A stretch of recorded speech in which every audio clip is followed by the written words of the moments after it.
All right, a busy Tuesday rolls on. It is 5:51 Eastern in the evening, September 9th. Glad to be back with you here inside the Bobby Baltimore channel. It's where I bring you Baltimore sports and beyond, primarily Ravens coverage. And today is no exception. It's brought to you by my friends at ProfitX. Want to say thanks to all of my sponsors, Preston Automotive Group, and a new one coming up, MyBookie.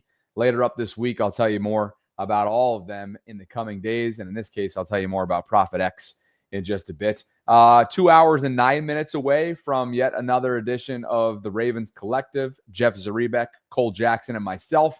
And at 8:45 Eastern tonight, Jimmy Smith, former Raven, will be dropping by the channel to talk about not only Joe Flacco's return to Baltimore coming up, but also his thoughts on Sunday night in Buffalo, the secondary evaluation, and a number of other things. So I look forward to the great Jimmy Smith joining Jeff, Cole, and myself. And again, that is at 8:45 with Jimmy, 8 o'clock Eastern. The show itself begins with the trio that is, again, myself, Jeff, and Cole. So all that and more on what is a very busy Tuesday, including what I have content-wise in tonight's show. And that starts with former NFL quarterback Kurt Benkert, now just a film guru, great analyst, not just a film guru. He's a great analyst. Sarah and I are actually trying to get him on the vault as we speak right now. So perhaps he'll step inside the vault at some point in the coming days, coming weeks. But he had some interesting things to say about how he feels like the Ravens handcuffed a two-time MVP in Lamar Jackson on Sunday night and called it insanity. So we'll talk about what that might mean. I'll have a clip on that, and also talk about the series leading up to that 4th and 3 decision, ultimately leading to a punt, giving the football to Josh Allen, and then, of course, not seeing it again. Ravens go home as 0-1 losers on Sunday night to the Buffalo Bills. So what else do I have for you? Some thoughts on Dominique Foxworth and Mina Kimes' segment criticizing John Harbaugh and Todd Monken for that series leading up to 4th and 3. A Cleveland sports radio host has a meltdown over the 30th anniversary celebration plans that are coming up this weekend for the Ravens home opener, and a number of other things as well. So with that, thanks for being here, guys. On the way in, if you could like the video, subscribe, hit that notification bell. You know the drill. Let's hear from Kurt Benkert, former NFL quarterback, worked a lot with Aaron Rodgers during his time as a Green Bay Packer. He had this to say, and had some film study to back it up as well, on why the Ravens failed Lamar when it mattered most on Sunday night in Buffalo. The shit that bothers me. This play won't get talked about because there was no follow-up play to be had, because Lamar never got the chance to seal the game like Josh Allen did. Let's go talk about it. So this is 3rd and 10 after handoff versus a heavy box, after a zone sweep to Zay Flowers. Now you're in 3rd and 10, 3rd and 11, whatever it is. If I'm a coach, I'm telling Lamar, get as many yards as you can, get us into 4th and manageable, and we're going for it. And you're going to win us. You're going to win us this game. And now we've just blundered a 15-point fourth quarter lead, all that, but we've got a chance to seal the game. A first down wins it. Okay. It is 3rd and 10, and they're going to bring the house. And watch how he navigates this. Overload pressure, free rusher, slides in the pocket, throws across his body, jumps and throws, gets smacked. Okay. I've seen a lot of times that called roughing the passer. But look at the ball placement here. Where are we at? Look at the ball placement. If this ball is anywhere else, this is incomplete. But Lamar gets them into 4th and 2, okay? Let's watch the end zone view of this play. 4th and 2, and Lamar Jackson, after doing all of this, doesn't even get a chance to seal the game for his team. He goes on the sideline, watches his punter punt the ball away, and they give Josh Allen too much time to go down and get 3. But watch how he navigates this, and this play is not even going to be talked about. But if they gave him the opportunity to have the next play, like Josh Allen got the opportunity to have a bunch of 4th down plays, people would be talking about Lamar Jackson in a whole different light this morning. Drops back, overload pressure, completely whiffs, probably a hold though, to be honest, something, jumps, slides, smacked. Like, could have been roughing the passer, I don't know, whatever. But it doesn't even matter. There should be a 4th down play that he goes for. But look at this ball and delivery. People won't talk about Lamar Jackson for whatever reason. But now his team's got to punt the ball away, and they don't even give him a chance on 4th and 2, who, in my opinion, he's the most dynamic player in football. Every time he touched the ball in the rushing game during this game, he got at least 5 to 6 yards. I want to say every single time except for one, he got 2 yards. But he doesn't get the chance. Football, Ravens football. It's crazy to watch. So actually, Baltimore native Kurt Benkert, I forgot to add that into the initial part. That is a 2-minute snippet from about a 5-minute segment that he posted on social media. You can follow him, as you see right there, at Kurt Benkert. He's a Baltimore native, was in the NFL from 2018 to 2023, primarily as a backup, was undrafted out of East Carolina and then transferred to Virginia. And he's doing a great job, by the way, in the film study space on YouTube. You can go check him out on YouTube. But for the purpose of this conversation, some pretty strong words there, like handcuffing. He also went on to say the Ravens are and this was in the longer clip, but for timing purposes, I just used his 2-minute clip. But in the longer one, he says the Ravens are a super talented team that just have abysmal coaching at this point, and they've been riding the coattails of a lot of talent for a long time. That from former NFL QB Kurt Benkert. You can also see in the tweet itself of the shorter segment, he says handcuffing your 2-time MVP quarterback after he does this is insanity, especially after the MVP on the other side just put up 38 on your defense, and he only needs 3 points to send your ass home with an L. And that's exactly what Josh Allen and company did. The Ravens are now searching for answers after, yes, 1 week of football, but we know just how many implications that went into the AFC. I was going to say the AFC Championship game, but ultimately, from a seeding standpoint, week 1, yes, it's months away from the playoffs, months away from divisions being locked up, but that has major, major implications on seeding, overall home field advantage, you name it. And so that's from Kurt Benkert there. Now, a kind of a perfect segue, I think, from that analysis, again, critical of the series leading up to that 4th and 3 decision, the play calling, almost the predictability, vanilla element, conservatively speaking, from Todd Monken and John Harbaugh that ultimately led to the decision of giving and taking the football away from your 2-time MVP, putting it in position, I should say putting your defense in position. I'm at that point in the day where English starts to go below the wayside. Apologies. You know how it goes this time of year for me, especially on primetime weeks. Taking the football away and out of the hands of Lamar Jackson, ultimately is really indefensible.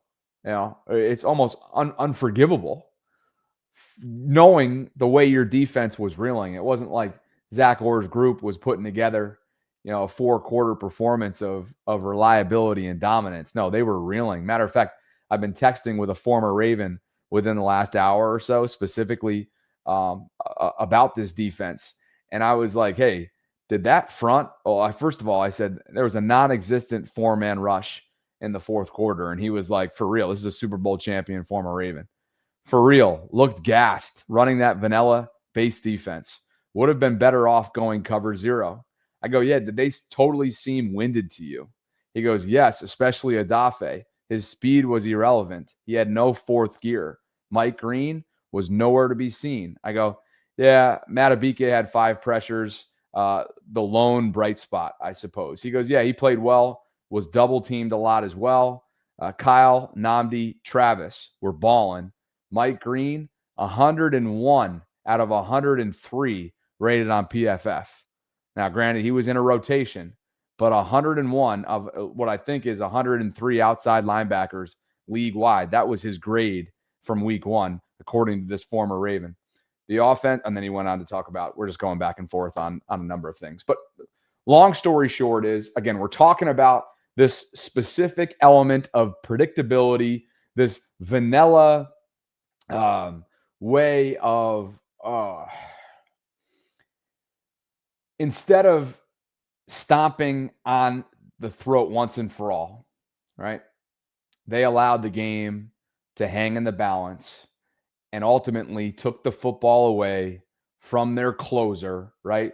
Code name closer Lamar Jackson and Derrick Henry, punted the football away to Josh Allen and company, allowing the Bills to yet again crawl their way back in and win a game they had absolutely no business winning, particularly given the double-digit fourth quarter lead that the Ravens had the command of at one point. Here is Dominique Foxworth and Mina Kimes talking specifically about that series, the play calls, the strategizing that went into ultimately the decision to punt the football away on 4th and 3. About that series was the plays, to your point, were telegraphed. Yeah. And also it's like we're going to get in the same I formation and run it to Derrick Henry, run a power.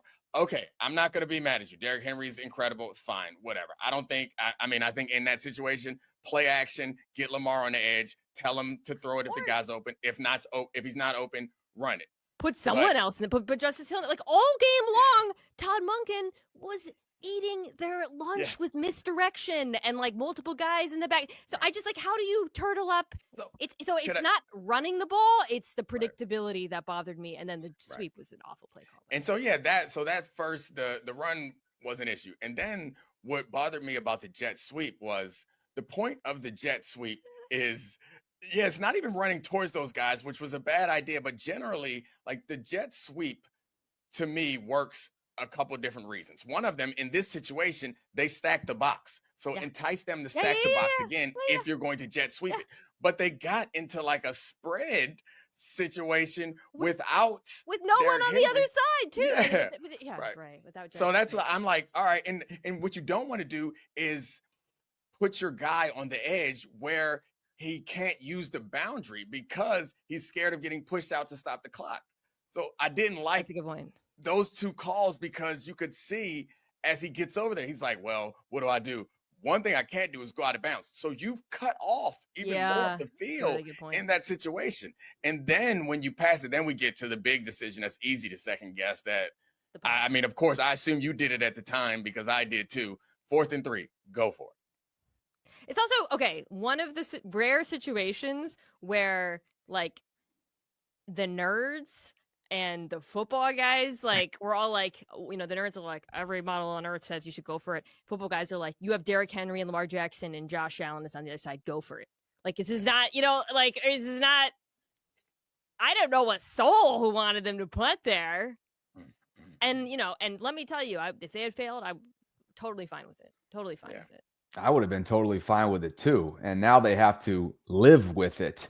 Right? Ultimately, that's what the Ravens have to do now. They now have to live with the decision to punt the football away, 4th and 3. Yes, I know Lamar had just been leveled by Ed Oliver, as Kurt noted, as the tape notes and clearly identifies, and as we discussed earlier on the vault as well. But when you make that decision to take the football away from your closer, you are leaving not only your entire team vulnerable to a comeback, meaning a letdown, but you're putting your defense in a position where they haven't been able to stop a cold all fourth quarter long. And sure enough, that ended up being the case as well. Matt Prater and the Buffalo Bills kick it through the uprights and win in walk-off fashion, 41-40. And yes, what becomes an instant classic, but never should have been.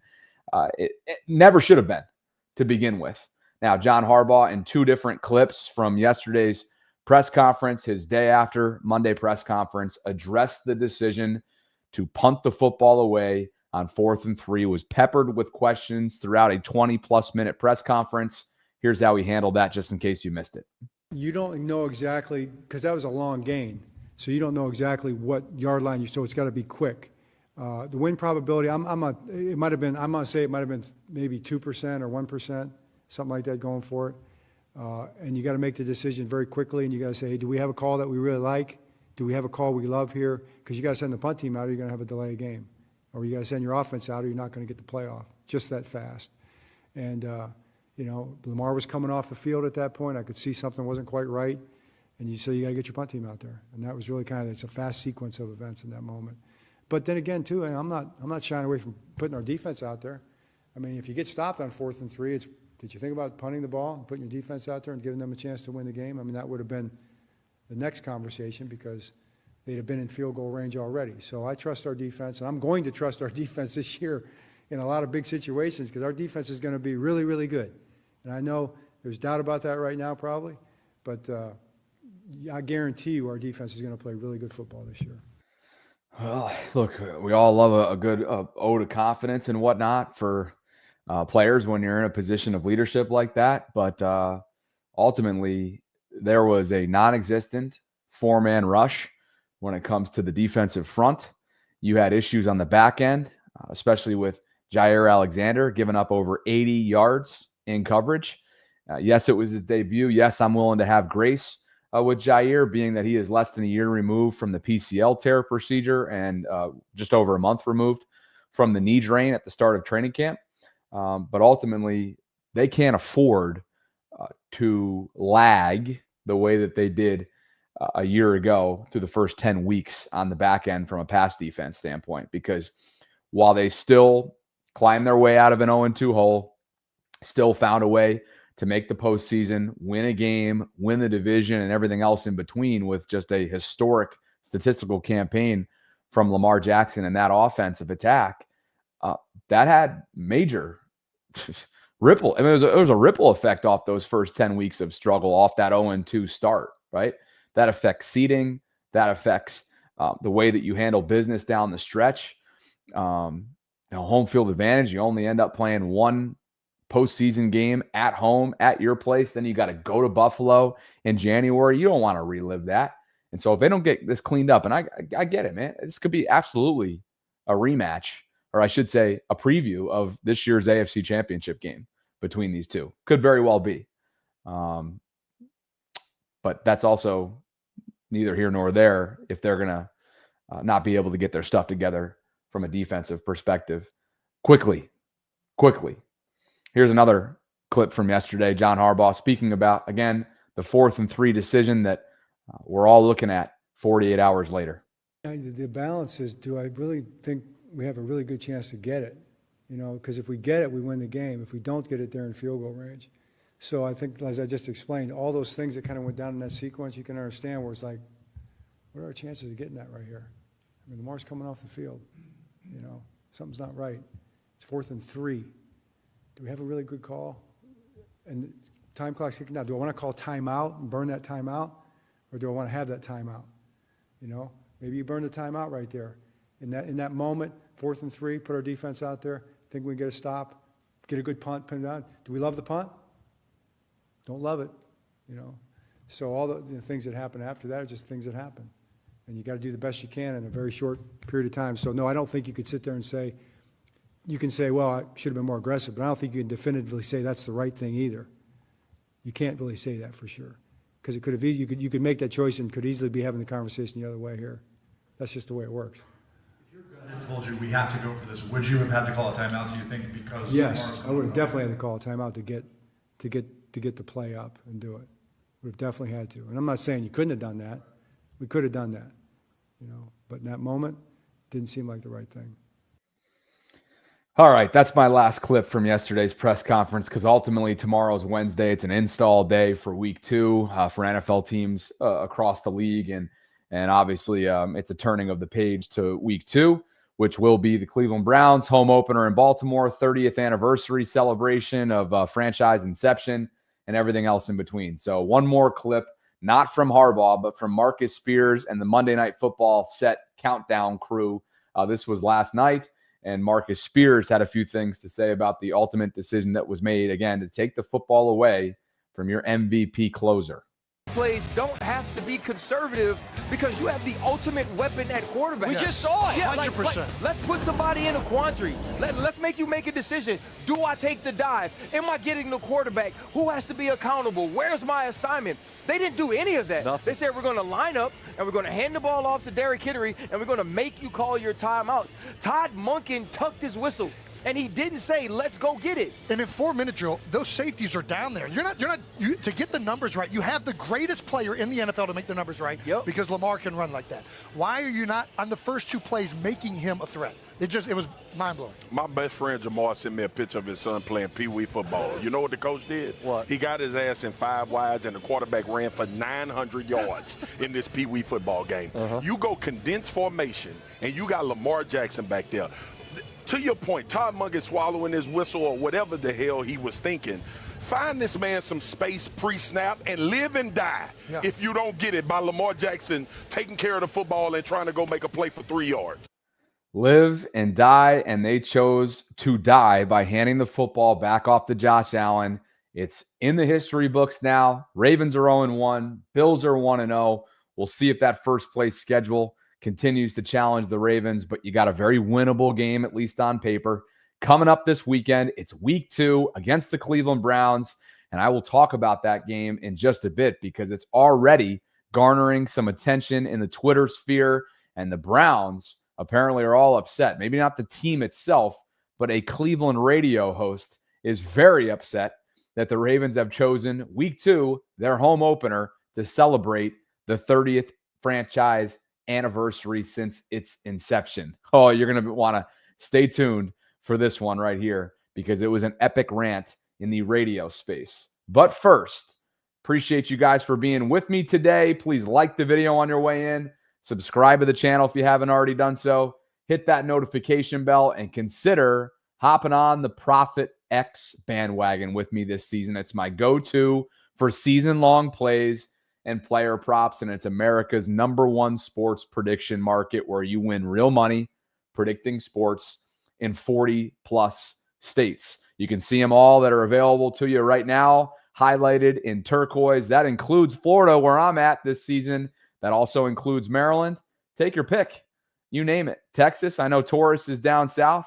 In Texas, I know I got some Californians in the house as well. Pretty much the entire South, Alabama, Georgia, South Carolina, North Carolina, Virginia. I know I got some PA folks that are right on that Maryland line. Delaware is represented here, so on and so forth. So there you have it. That's your map. I'll tell you more about Profit X right now and then go show you what the site consists of as well, because it's pretty impressive. You get better odds than traditional sports books because you're playing against others, not the house. With Profit X, you can request your own odds, play with confidence, and get super fast payouts straight to your bank, card, or even if you're involved in the crypto game. If you sign up at profitx.co and you use code BobbyB, that's BOBBYB, you'll get up to $200 in profit cash on all your plays for the first 30 days. So go ahead, consider signing up now at profitx.co and start winning real money predicting sports. If you click on the link that I have included as a pinned comment right now in the live chat, that takes you to profitx.co, which I just mentioned. And again, you can break this thing down by league, by game, by matchup, you name it. So for our purposes, we're working our way towards Sunday. Here it is. It is a large spread right now in favor of the Ravens. They are 11.5-point favorites going into this home opener against those Cleveland Browns. Of course, Joe Flacco returns to Baltimore. Let's take a look at that over-under. It's set at 45.5.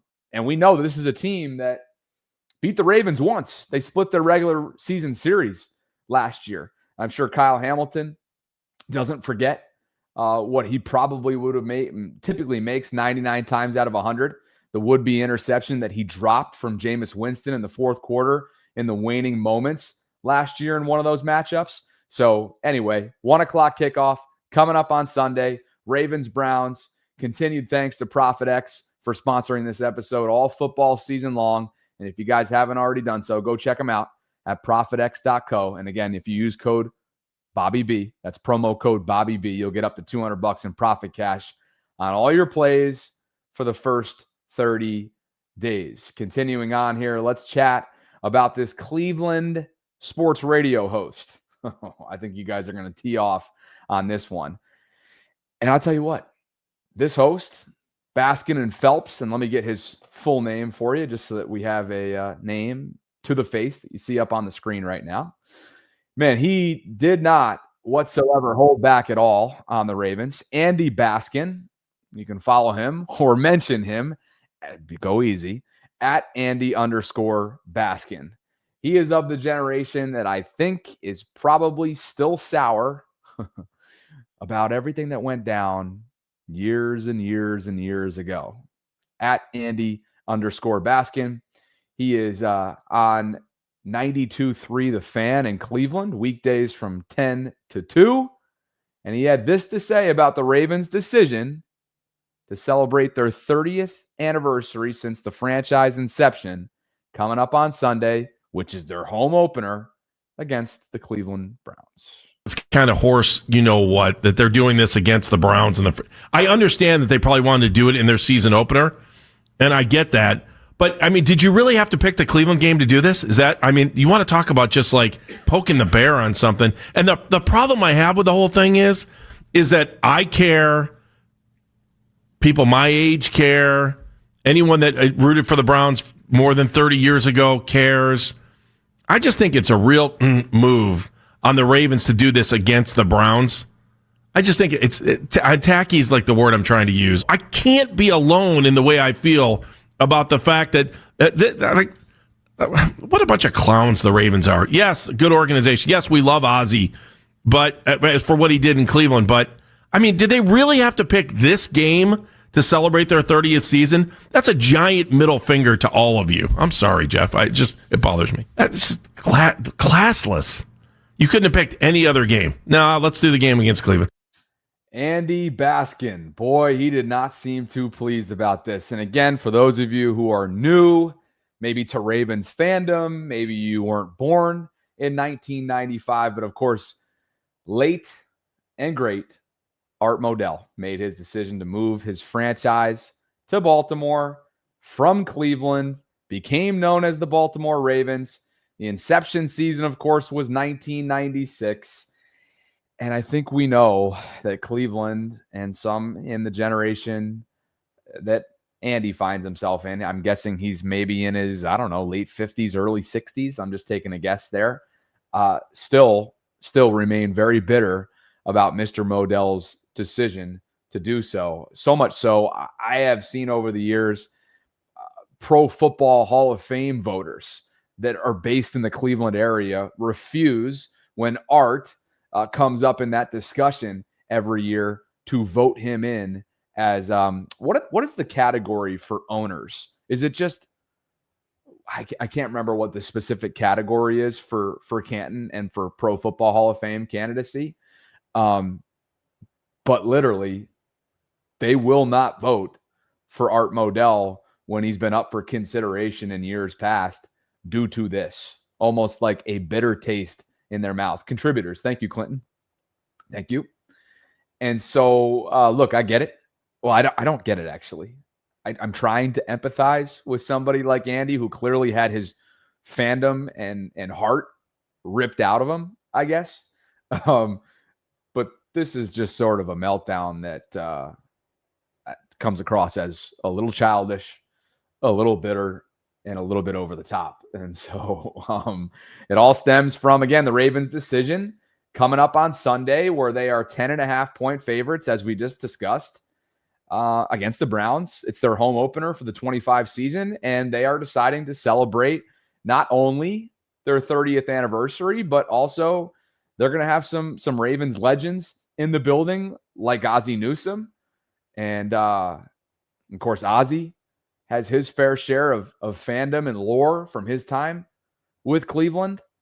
Pro Football Hall of Famer. He's had 2 Hall of Fame careers in one lifetime as an executive and as a player. They're going to do a little flag giveaway as well for the 30th season. They'll have a flyover pregame by the A-10 Warthogs. That should be awesome. Chilling. The parking lots open up, as always, for 1 o'clock games at 8:30 outside the bank. The Miller Lite Gatehouse, I used to do my pregame show when I was on radio. That opens up on the Ravens Walk at 10 a.m. The gates to the bank itself open at 11. And as Jameson notes here, Lamar is 16-0 straight up as a double-digit favorite in the regular season.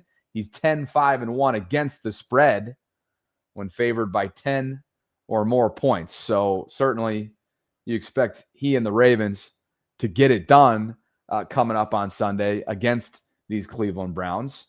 But that's what we have to look forward to. There's a new Raven, by the way. It's going to be suiting up as a practice squad player. Malik Ham was waived to make room for wide receiver Cornelius Johnson. He played his college ball, as Jeff Zrebeck notes here, at Michigan. He was a 7th-round pick by the Los Angeles Chargers in 2024.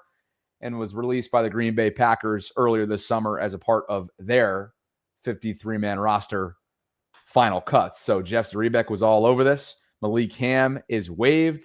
He is released from Baltimore's practice squad, and in comes Cornelius Johnson. Let me give you a few more details on him. To be quite honest with you, I didn't think that this was this pressing, so I didn't even look up a ton on his background. But I'll give you some measurables at the very least, and just tell you a little bit about Cornelius, who's the newest member of Baltimore's P squad. So 6'3", 212. Again, played at Michigan from 19 to 23, 7th round pick back in 24. Spent 24 with the Chargers, some of 24 with the Packers, and of course won a national championship with those Michigan Wolverines in 2023. That was the final year that Jim Harbaugh was there prior to going back to the NFL. And obviously we know that there's probably a reason why he ended up with the Chargers and Jim Harbaugh being the head coach there. So just so we're being clear on that. And then I know a lot of you probably were watching this on opening night of the season. Jalen Carter's barely even into his game for Philadelphia. And, of course, spat directly onto Dak Prescott. Dak may have gotten it started by spitting in the direction of Jalen, but Jalen took it to a new level and actually spat on Dak Prescott. He's been fined over $57,000. As Adam Schefter notes here, the NFL is also going to let's see. Let me just read this. The league also says the game he was ejected for will serve as a one-game suspension. Quote, after talking to the Eagles, the NFL, and the Players Association, Jalen has decided not to appeal and focus on the Chiefs game. Okay, so he's already served his suspension? The league also says the game he was ejected will serve as a one-game suspension. So it looks like he's good to go then, in other words. Okay, I guess that's a slap on the wrist for Jalen Carter. Super talented.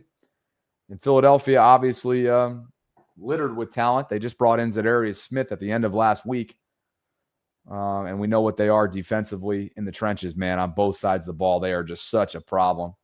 But it doesn't look like any other punishment aside from a $57,000 suspension. And apparently that game one, being that he was ejected within the first couple of minutes of it, is apparently serving as the one-game suspension itself. So anyway, Cameron's like, it's time served. He didn't play it down against the Cowboys, I guess. But he dressed for it. I don't know. That's strange. Anyway, appreciate you guys for being with me tonight. Barry Hayes shows a little bit of love with a super chat. Appreciate you for being here tonight, Barry. Thanks to Prophet X for sponsoring this episode. I got about an hour and a half to get ready for the collective. Jeff Zrebiec, Cole Jackson, and myself, 8 o'clock Eastern. Would love for you guys to go support that channel if you haven't already done so. It's Tuesday nights, 8 o'clock Eastern, all football season long. Let's see how many subscribers we're up to now. We're coming up on 3,000 subscriptions. And tonight, we're, of course, going to address some hard truths. Would love for you to subscribe. I'll go pull it up on the screen right now. Simple Google search. Simple YouTube search, that is. The Ravens Collective. Bang, bang. Super easy. Let's open up the guest lines while we're at it. You guys can share a thought on this Tuesday leading into week 2. Page has to be turned at some point here, and that we will. If you haven't already joined the Bobby Baltimore Discord server, you can do so by clicking on the link that's included in my show notes. It is a free 24/7 hub for conversations surrounding Baltimore sports. And, oh, by the way, Jimmy Smith, for those of you that missed it earlier on in the show, Jimmy Smith, Super Bowl champion, former Ravens corner, will join the show coming up tonight at 8:45 with Jeff, Cole, and myself. I look forward to that. But, yeah, this is the collective that you're seeing on the screen share link right now. Help us get to 3,000 subscriptions. Jeff, Cole, myself coming up tonight. And to be quite honest with you, I need to go give myself a little bit more time. I'm going to close the guest lines. They're never really open to begin with. We'll do them later on in the week. I got to go get prepared for the collective, get myself some dinner, get Tilly situated, and I'll see you tonight on the collective. All right, so join the Discord community. Go learn more about Profit X by clicking on the link that I have as a pinned comment in the live chat. Like the video, subscribe, hit that notification bell. You guys know the drill. Thank you for spending some time with me. I know I couldn't even give you 40 minutes tonight, but we'll do it again. You already know it. We'll do it again. Thanks, guys. Appreciate you. Catch up with you soon.